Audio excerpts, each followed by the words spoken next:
In the heart of the ancient city of Ibadan, there lived an elderly fried meat seller named Mama Iyabode. She was new in the bustling market and few people knew her. Mama Iyabode's fried meat was soon became popular because of its irresistible flavor, and people soon began to come from far and wide to taste her delicacy. Children would often gather around her stall, their eyes wide with excitement, as they watched her skillfully turn pieces of meat into crispy, golden brown treats. However, unbeknownst to the people of Ibadan, Mama Iyabode was not who she seemed. She was, in fact, an evil spirit sent from the underworld to steal innocent souls. One evening, she began her mission of stealing people's souls. She laced her fried meat with a dark magic that would slowly consume the hearts of anyone who ate it, initiating them into her evil cult after 3 days of eating her fried meat. On that fateful evening, a young boy named Ade stumbled upon Mama Iyabode's stall. Ade was an orphan who lived on the streets, surviving by begging and doing little hustles in the market square. He had heard about Mama Iyabode's fried meat but had never tasted it before. As he approached the stall, Mama Iyabode greeted him with a warm smile. "Welcome, my dear boy," she said, offering him a piece of fried meat. Ade was hesitant at first, but the aroma of the meat was too enticing to resist, and he took a bite. As soon as the meat touched his tongue, he felt a sudden chill run down his spine. His eyes widened in amazement, but it wasn't the flavor that shocked him. A creeping sense of dread began to seep into his bones, like icy fingers wrapping around his heart. He felt his stomach churn, as if the meat was alive and squirming inside him. He tried to swallow, but his throat felt tight, as if something was trying to choke him from inside his belly. He tried to push the feelings away, but they only grew stronger. "Do you like it?" Mama Iyabode asked with a twisted smile on her face. "No, yes, I don't. I mean, it's okay," Ade stammered, fighting the sudden urge to vomit. "Why don't you buy some, or should I give you another one to taste?" Mama Iyabode offered, pointing to her bowl of fried meat. "No ma, I'm okay," Ade refused respectfully, and turned around to go. Mama Iyabode let out a devilish smile as she watched Ade walk away. Her evil plan has worked. She has gotten her first victim, and in 3 days' time, the little boy's soul will be initiated into her evil cult. That night, Ade started to notice a change within himself. He started to experience strange, vivid dreams, filled with images of darkness and fire. Snakes and blood-sucking creatures began to torment him in his dreams. In the dream, he also saw Mama Iyabode standing in front of a fiery pit, surrounded by shadowy figures that seemed to be made of smoke and ash. Mama Iyabode's eyes glowed with an extraordinary light, and she laughed in a way that sent shivers down Ade's spine. When Ade woke up, he felt a sense of unease that he couldn't shake off. He felt as if he was under some sort of spell.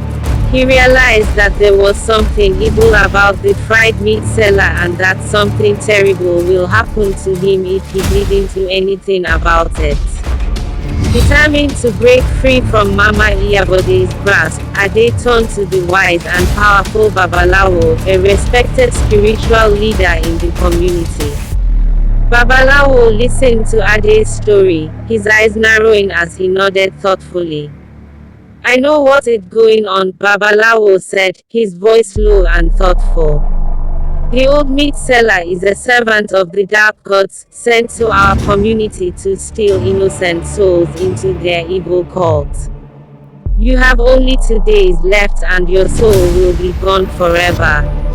But fear not, my young friend, for I have a plan to defeat her." Babalawo went into the inner room of his shrine and returned with a small pouch containing a powder made from the roots of a sacred plant which he gave Ade.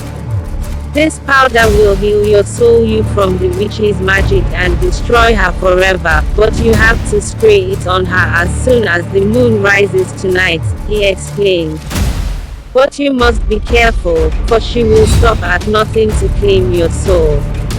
Ade returned to Mama Iyabode's stall in the evening as soon as the moon rose, holding the pouch tightly in his hand.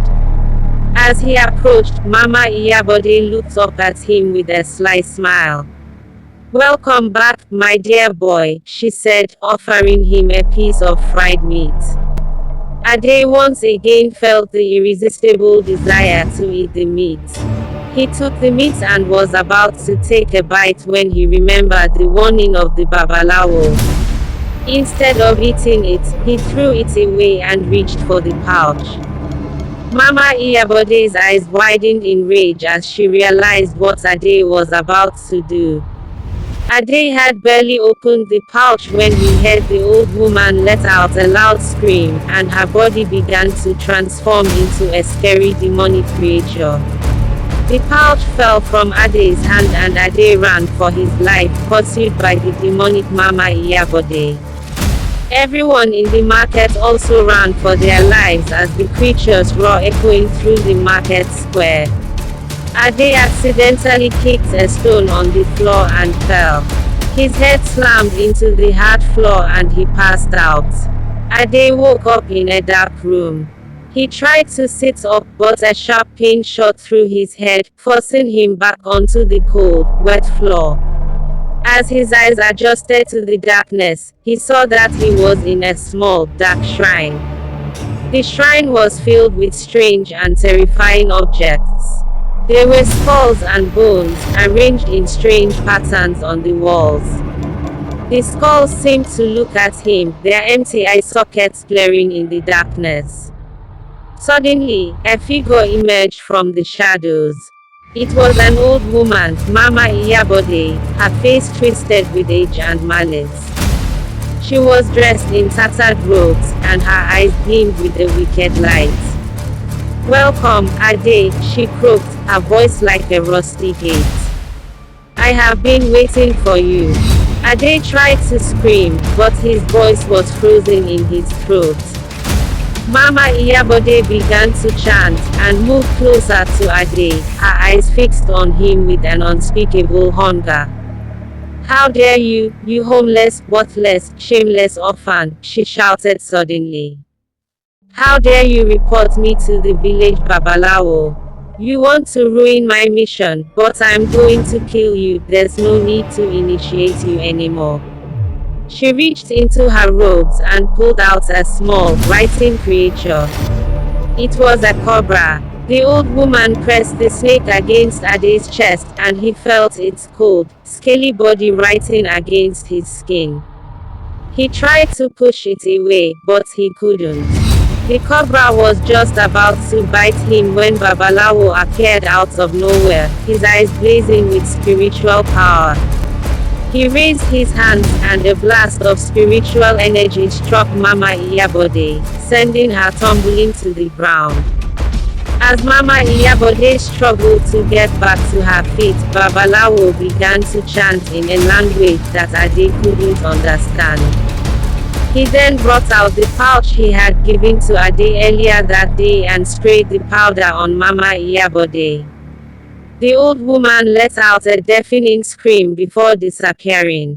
Ade watched in amazement as Babalawo turned to him and smiled. "You are free now, my young friend," he said. "But remember, the battle between good and evil is never truly over. There will always be new challenges, new battles to fight. But with courage, wisdom, and the help of good people like myself, you will always prevail." Ade and the Babalawo appeared in the town. The Babalawo told Ade to tread cautiously and not to tell anyone what had happened. Ade thanked him and went on his way. It was dark already, so being homeless, Ade found a place to sleep for the night. He went under a nearby shed and lay down and soon slept off. He opened his eyes and saw an old witch staring at him. A chill ran down his spine and he immediately tried to jump to his feet, but he realized he was tied to a tree. Looking around, he saw that he was in a dark evil forest with lots of trees and thorns everywhere. A shrill laugh sounded right in front of him. He looked forward and saw that it was the witch, who was now laughing hysterically and coming closer to him. "Don't waste your time, my boy. You are not going anywhere until I'm done with you," the witch said, mixing the paste in a calabash she was holding. Drops of blood were flowing from her eyes and dropping into the calabash. "You stupid rat," she continued. "You think that Babalawo will save you from me?" Ade was shocked to hear that from her. He looked more closely at her face and he began to shiver as the realization hit him. "It is Mama Iyabode." "Yes, I mean no, I didn't, I thought you were dead." Ade managed to stammer, his entire body trembling in horror. "I am not dead," Mama Iyabode replied. "What the Babalawo didn't tell you is that we serve the same gods, so neither of us can hurt the other. I would have killed you, but I've realized that you have so much potential, so I will allow the charm I fed you with day before yesterday to do its work. This night, you'll be fully initiated into my evil cult." Mama Iyabode let out a loud, evil laugh and the whole forest turned black as her ear-piercing laughter grew louder and louder. Ade woke up panting, his whole body was covered in sweat. His heart was beating really hard. He looked around frantically to see traders and market women preparing to open their shops for the early morning sales. It took Ade about 30 seconds to realize it was a dream, but it was no ordinary dream. The Babalawo and Mama Iyabode really worked for the same evil gods, and the charm from the fried meat he ate 2 days back is still at work. It hit Ade like a bomb to realize that he had only today to live before he is initiated. As Ade realized his situation, Ji began to cry and cry and cry, and soon he couldn't take it anymore. He jumped to his feet and ran through the market square, speeding past everyone without caring what anyone thought of him. He had barely gone some couple of meters when he got to the main road. He didn't stop as he ran across the tarred road. A bright light shone. He looked to the direction of the light and saw the headlights of a car rushing towards him. The sound of screeching tires filled the air, and in a matter of seconds the car slammed into Ade. Everywhere blacked out. A bright light pierced Ade's eyes as he tried to open his eyes. It took him some minutes for his eyes to adjust to the brightness of the room. Ade looked around to realize he was in a hospital ward. As he tried to sit up on the bed, he felt so many pains all around his body from the accident. The door flew open suddenly and a nurse walked in. Seeing Ade awake, she called the doctor, who examined Ade and gave him some medications. The doctor went out and another man, dressed in a neat black suit, walked in and sat next to Ade. "Who are you?" asked Ade. "I am Pastor Obadiah," replied the man. "I was the one who hit you when you ran into the road. I brought you to the hospital, but the doctor said you only sustained some minor injuries and you will be discharged today." "Thank you very much, Pastor," said Ade. "I am very grateful." The pastor smiled and asked, "What is your name and how old are you, little boy?" "My name is Ade," answered Ade.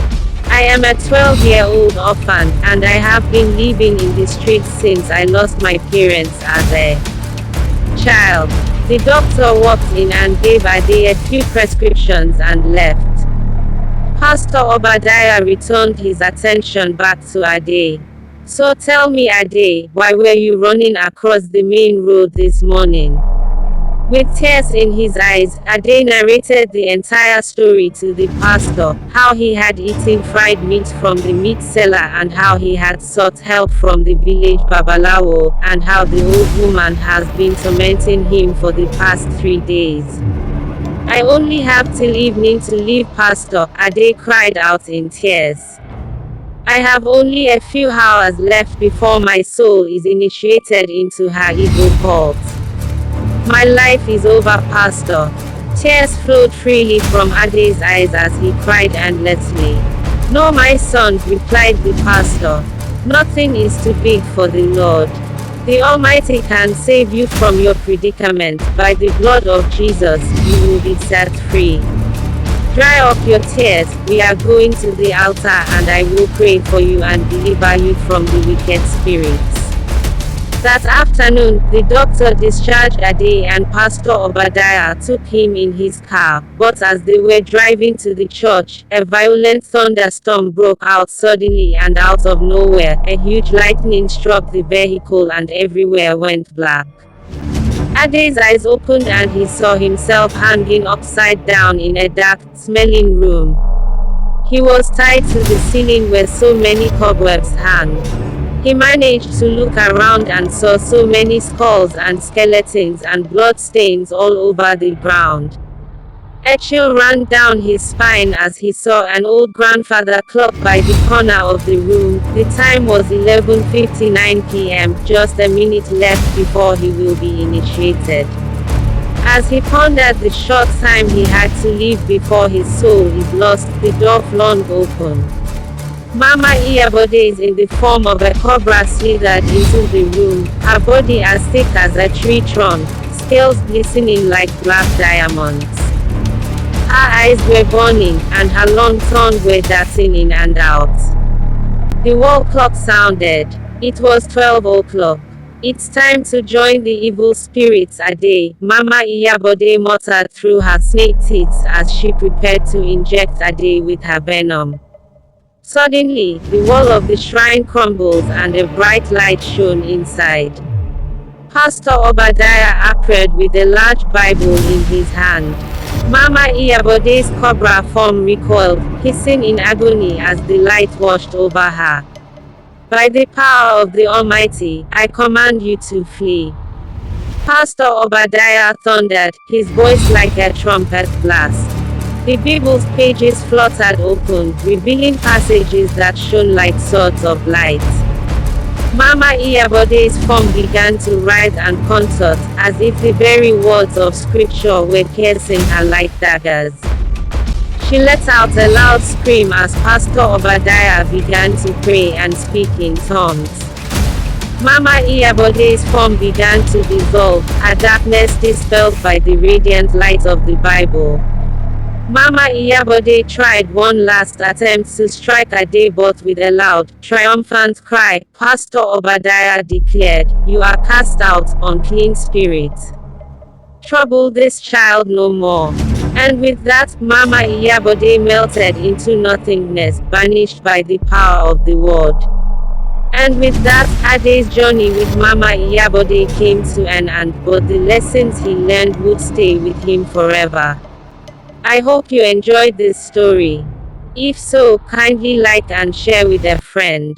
Comment what you learned, and don't forget to subscribe to this channel for more enchanting tales like this one. Thank you.